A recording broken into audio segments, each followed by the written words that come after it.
Tonight we're going to check out the sleepy world of the red-eye flight.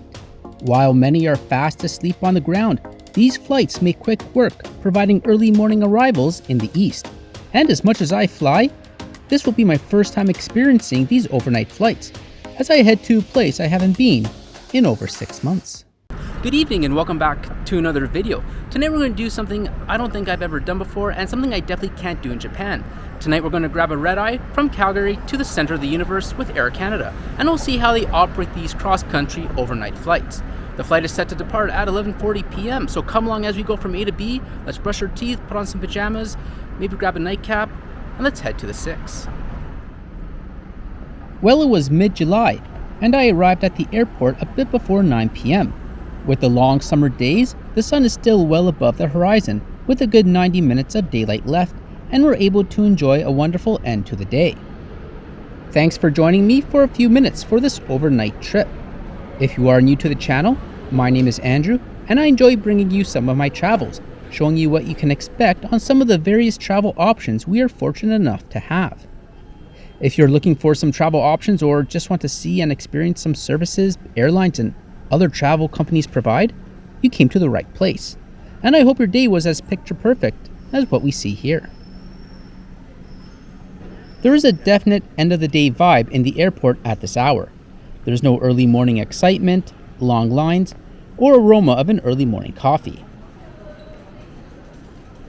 After the bag drop off, we had some time to kill this evening, so we'll enjoy the Maple Leaf Lounge. It is located right across from that transitway from Security C.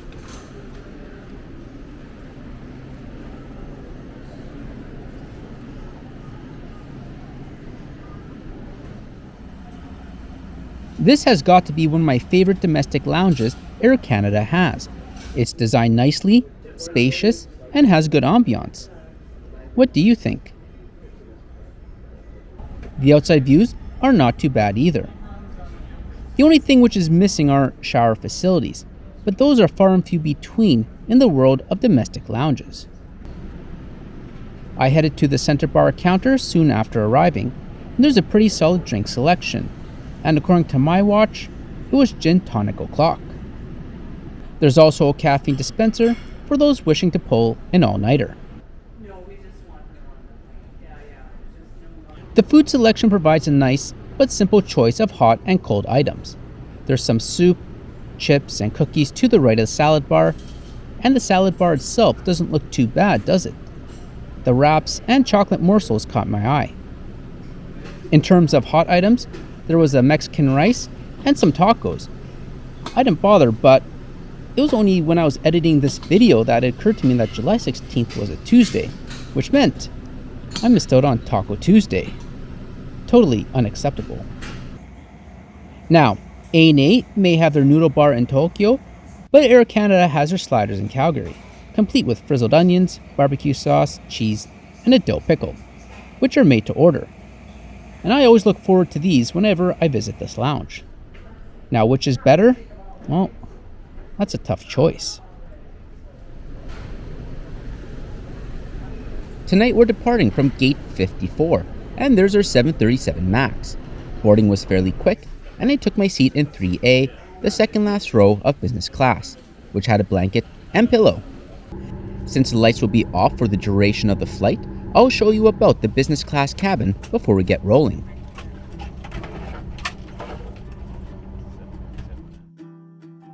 The business class on the MAX is in a spacious 2-2 seating configuration over the first 4 rows, with Boeing Sky interior lighting running down the length of the plane, providing a calming blue glow on these evening flights.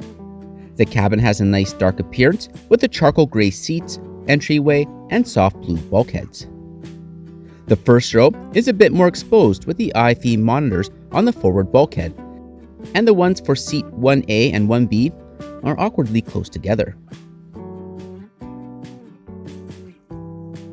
The seats themselves are Air Canada's newest iteration of the business class Heart product, and this was my first time experiencing this seat. I found them much more comfortable, being wide with good cushioning and a fully adjustable headrest.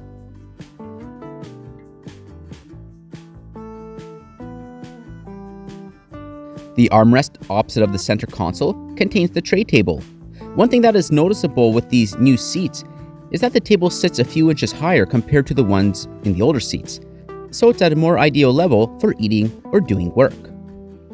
The table is fairly sturdy, and I always advise to choose a seat where the table extends from your dominant hand side for increased comfort. The center console contains the seat controls and electrical and audio ports in the pocket under the armrest. Although the seat is configured for 3-pronged noise-canceling headphones, none are handed out on this flight. The center console has a small cocktail tray useful for the water bottles handed out prior to departure, and another small one which is hidden in the front face. Turning towards the seat back, there's a coat hook off to the side and a large adjustable display with a phone jack and USB port. Below is the literature pocket, useful for my flight dialogue, and underneath is a pocket which contains a safety card. Seat pitch comes in at a very comfortable 38 inches, and the footrest adds to the comfort when the chair is fully relaxed. And above you have access to the reading light and air control. Overall, I'm very pleased with the upgrade Air Canada did to their narrow-body business class. There's nice lighting in the cabin, a comfortable seat with easily accessible storage and controls. If there's one thing to make it better, it would be a small personal light at each seat to add a bit more coziness to the night experience. On these overnight flights, breakfast will be served to those wishing it, and the CA came around asking if passengers would like a wake-up for breakfast prior to landing. After everyone was boarded, we were reminded that the aircraft has seatbelts and no smoking signs throughout the cabin and to comply with them at all times, and then we were on our way. Air Canada has 40 737-8MAX aircraft in their fleet, the only variant they fly. The interior has 169 seats over 2 cabins, with the first 4 rows being business class, and there's 3 lavatories on board. For some comparison, earlier this year we flew on Virgin Australia's MAX aircraft, and those have 176 seats with a smaller 2-row business class. So you'll get a little more space here, regardless of class flown.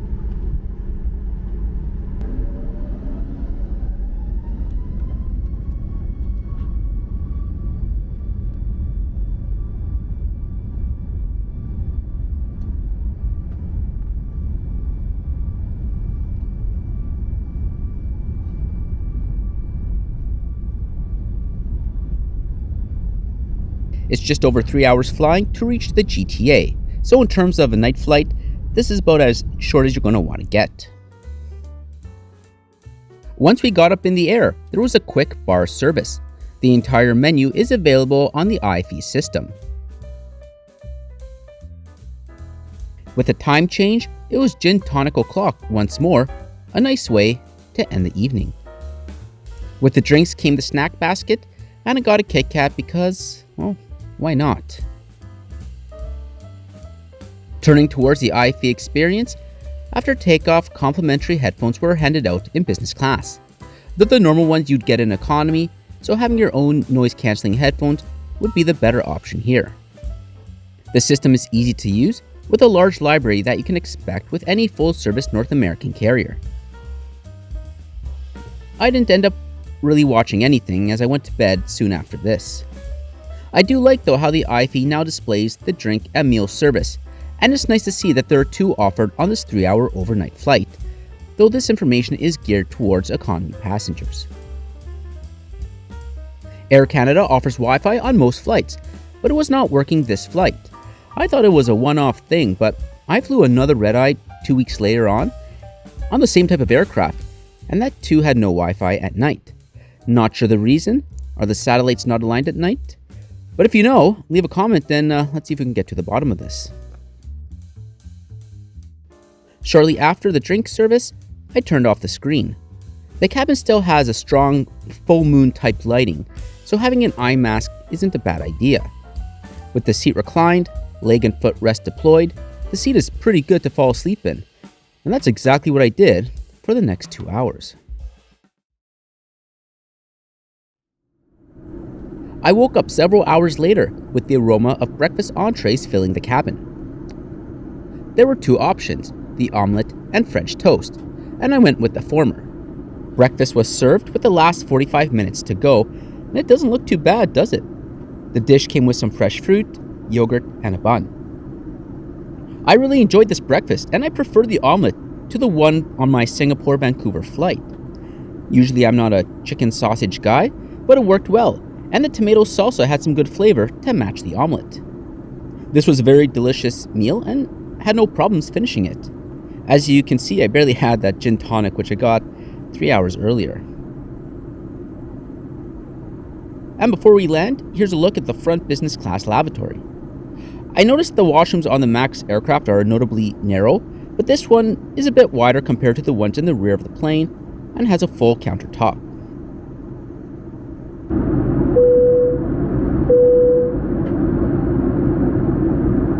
In preparation for landing, please ensure your seatback and tray table are upright and your seatbelt is fastened. Kindly ensure all your belongings and large electronic devices such as laptop computers are safely stowed under the seat in front of you. With your right location of emergency exits on this aircraft, there are 4 exits located on each side. All of these are indicated by the exit sign. Please locate the one nearest to you. And just over 3 hours later, we reach, well, I'm running out of nicknames and former names, but by now you should know exactly where I'm headed. These red-eye flights are not too bad with some preparation. Before jumping on the plane, I got all ready for bed, so after the initial drink service and filming, I was out like a light. Where you can enjoy the flight like Buddy beside me did.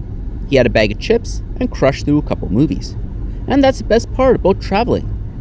It's your own time, and you can do what you please. The business class seats are quite nice, and I really enjoyed them. The only thing I can fault Air Canada on this flight was the Wi-Fi. Even if you don't purchase a plan, I do enjoy having access to the Air Canada app so I can track my bags and view other information. The CA on board did an amazing job with a full business class cabin, providing service with a smile and meeting the needs of the guests any hour of the night.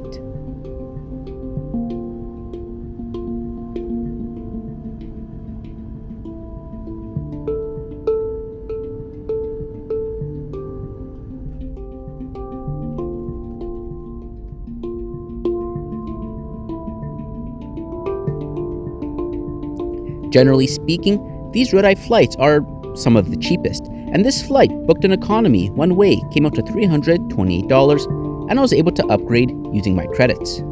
Thanks for watching. Let me know your thoughts on Air Canada's red-eye service, and share your experience if you've flown them before. And I'll catch you in the next video.